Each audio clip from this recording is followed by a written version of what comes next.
Guys, One Bench. What's up, everybody? Welcome to Two Guys, One Bench, where we talk a lot of shit. Drop some truth bombs on your ass. A ding. Shit talking. Rant of the week. We're about to pop some caps. We want to get it started with our rants of the week. Russ, what do you got to rant about? Well, shit, Darrell.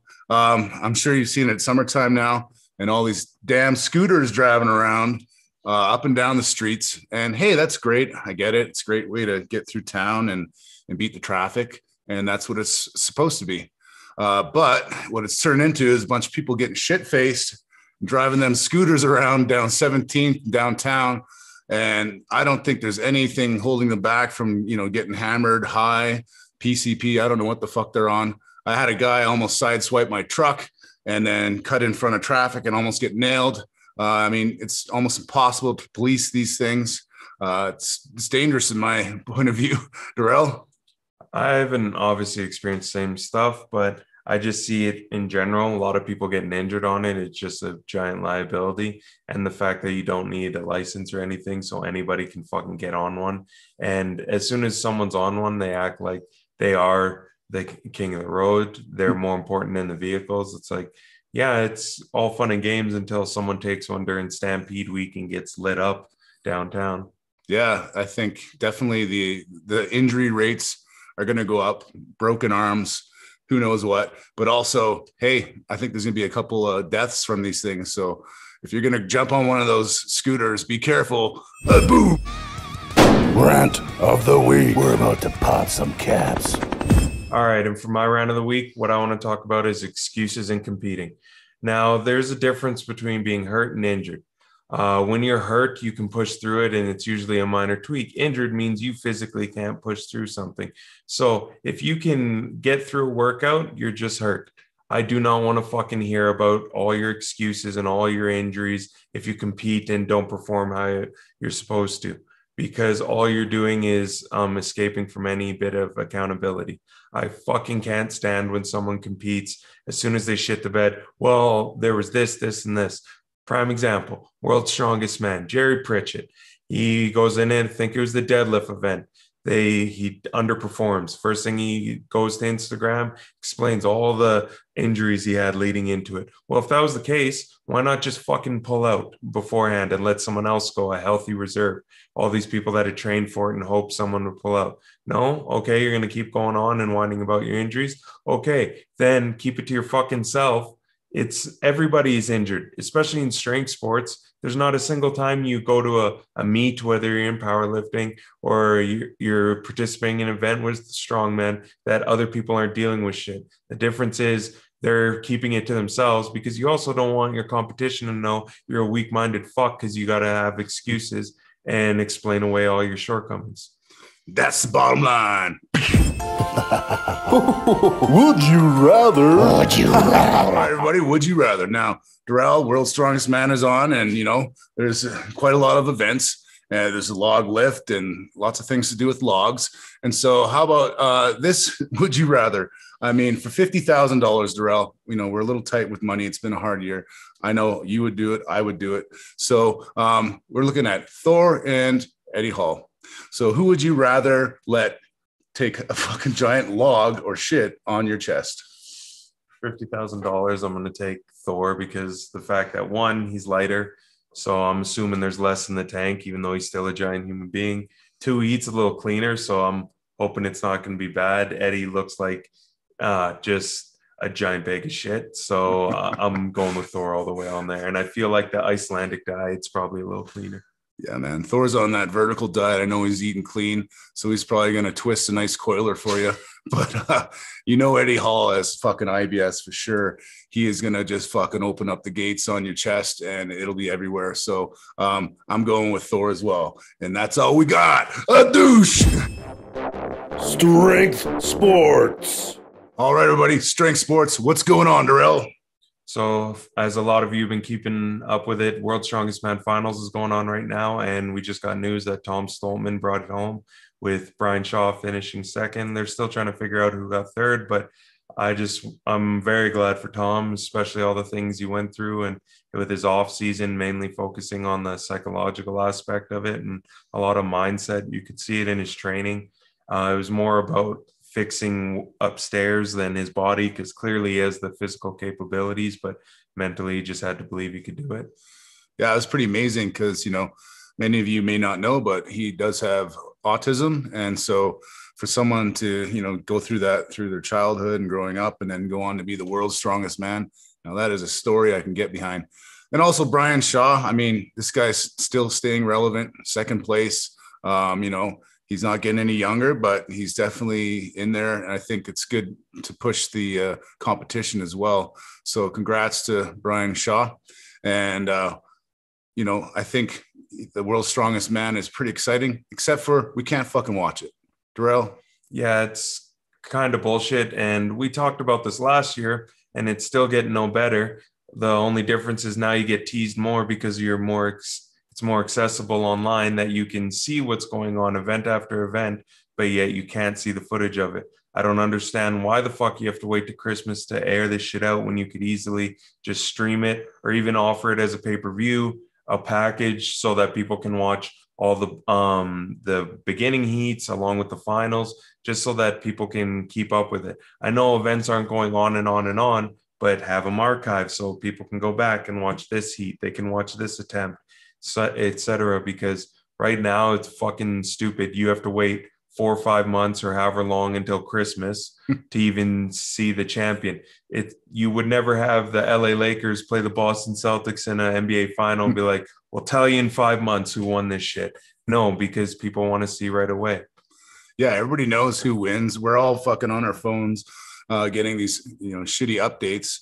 Thank God they're there. But I think it'd be very beneficial to have some sort of pay-per-view. I would be willing to pay a couple $100 to have the whole 3 or 4 days, and then archive of all the the pre-trials leading up to the final. That'd be awesome. I'll pay you. And I'm sure a lot of people would be willing to do that as well. So maybe remodel this whole fucking Christmas fucking breakfast show in England. I don't fucking know what it's called, but apparently I did read that it's coming out in the States and in July or something like that, but who the hell knows? Make this a live thing. It's more exciting that way.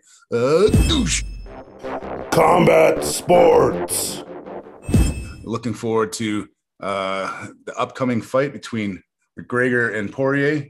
It's crowned as the biggest trilogy ever. I'm like, well, not really. I just think Conor's gonna fucking bomb again. Yeah, I don't understand the giant build up to it. If you watch the promo for it, they're clearly making it seem like the Conor McGregor show. I'd understand if this trilogy happened, like the first and second fight happened within a year, and then the third one, like kind of more like the Stipe and DC. That was a good trilogy. This, not so much. We just saw Conor go to sleep months ago, and what's going to happen within this next amount of time? He's only gotten richer, so the drive isn't going to just come back all of a sudden. I'm tired of hearing that he can just flick on a switch. He's one of the best fighters that ever fought in the division, but it's also okay to recognize he's not himself and hasn't been himself since he fought Floyd Mayweather and then had his soul taken from Khabib. Like, there's not much he has left to prove. I get why he's doing it, making all those millions of dollars, okay, but I'm taking Dustin to knock him out again. Yeah, and one thing's for sure, both these motherfuckers are pretty happy Khabib's retired, because that fucking guy held on to that belt forever, which makes him more impressive when looking back. So looking forward to that fight, but not going to be impressed. Something just ain't right. There's definitely some fuckery afoot. All right, we haven't done it in a while, so it's time for a little fuckery afoot. What I want to talk about is USAPL Nationals. For the average person, that's the IPF equivalent of nationals in the States. So there was a lot of big lifts going on, some records being broken as per usual, and a couple things stood out. One, there's some stud athletes out there, whether they're natty or not, who really knows? But at the same time, what really stuck out to me is the fact that you got lifters out there who are breaking records, but not hitting nearly what they do in the gym. And what this says to me is one of two things. Either you're just mentally weak as fuck and you get in front of a crowd and freeze, or two, you dial back that cycle and strength isn't where it's supposed to be. Russ? That's definitely what I think is happening. I mean, I've never, in my time lifted more before the meet. This never happens. You know, you're dialing it up, and you shouldn't program that way. That's just a dumb way to program. So it doesn't make any sense other than, hey, we're ramping it up. I'm killing it. Watch how much I can lift. I'm on all this shit. And then boom, before the meet, you dial back your juice. I don't know what that entails. There's some juice guys out there that could probably tell you how these guys do it. But I mean, it's kind of becoming a joke, because when you look at the all-time lifters and the records and whatnot, a lot of these, natural athletes are lifting more than people on steroids, which makes no sense to me. Yeah, it's getting ridiculous when you've got the biggest raw total for a lifter, regardless of federation or any of that shit, is Amanda Lawrence in the IPF. So you're telling me just PEDs just don't work for females, apparently, because she's number one, and then you got another IPF lifter, number three. Yeah, apparently they just don't work for women because you can do it all natural. I think it's highly unlikely. And then you got other guys like Taylor Atwood, he's the first male to have a 600 Wilks, fully tested. Okay, he can be a great lifter, but isn't it a little suspicious that the only two men to ever have a 600 Wilks raw are both untested, and that's John Hack and Larry Wheels, and we know what the fuck they do. And then if you look at that list, it's just a bunch of untested lifters, and then Taylor Atwood. Taylor Atwood's above all that. There's no tested people in that realm. So unless he's been given genetics from the gods, I just don't believe it. And to go back to guys just shit in the bed, and going back to what I said about making excuses, there was Sean Noriega. He had a post out talking about why he underperformed and why he pulled out on deadlifts. I understand he said he hurt his hamstring warming up, and he was just trying to push through and he couldn't make it on deadlifts. That's all fine and dandy. What I don't understand is, why the fuck can't you bench press? You're known as having one of the biggest bench presses in the country, especially for your weight class. You bench well over 500. You do 220 kilos with fucking ease all throughout prep, and you touch 210 kilos at a meet and can barely move the thing. It seems like there's a lot more than a hamstring going on there. Hell yeah. So definitely some fuckery afoot. All right, guys, thanks for tuning in to Two Guys, One Bench. Don't forget to like, share, subscribe to the channel, and join us next week when we get another segment out to you. Definitely. And check out our sponsors below, and check out this awesome shirt that I'm wearing, Fuckery Afoot, and also amazing hoodie. Much more from different sponsors. They keep us on air, so check them out and buy some shit. Ding!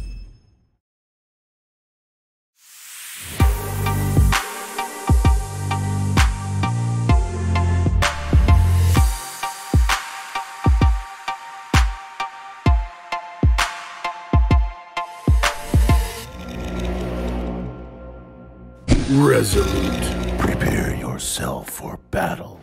Two guys, one bench. Shit talking. Strength sports. Combat sports. Game over.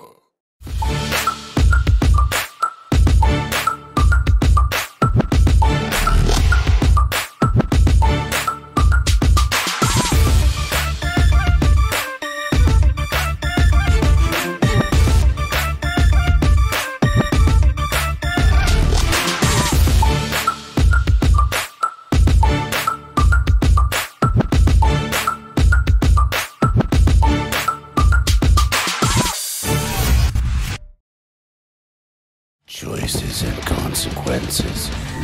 Misfit. Bridge City brand. The Gilded Beard. Sculptech.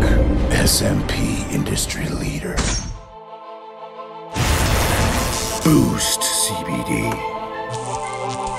Unlock your true performance. Powerlifting motivation. Her lifting. With Jana. Her lifting inside edition. Generation Strength Coach. Discover your